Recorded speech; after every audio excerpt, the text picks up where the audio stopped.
Argentina versus France 2022 সালের penalty shoot out. So কথা না বাড়িয়ে লেটস স্টার্ট। প্রথম শুটটি নেন কিলিয়ান এমবাপ্পে, তিনি সফলভাবে গোলটি করেন।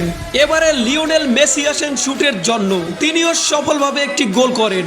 ম্যাচের স্কোর তখন আর্জেন্টিনা 1 ফ্রান্স 1।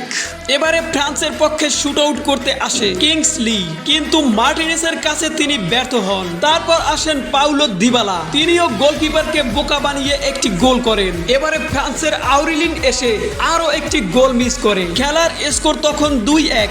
তারপর লিওনার্দো প্যারদিস এসে একটি দুর্দান্ত গোল করেন। এবারে ফ্রান্সের র্যান্দাল কোলো এসে মার্টিনেসকে ফাঁকি দিয়ে একটি গোল করেন। তারপরে শুটে আসেন গঞ্জালো মন্টিল, তিনি একটি দুর্দান্ত লেভেলের গোলের সাথে সাথে খেলার স্কোর দাঁড়ায় 4-2। ফাইনালি আর্জেন্টিনা অনেক বছর প্রতীক্ষার পরে ওয়ার্ল্ড কাপ জিততে সক্ষম হয়।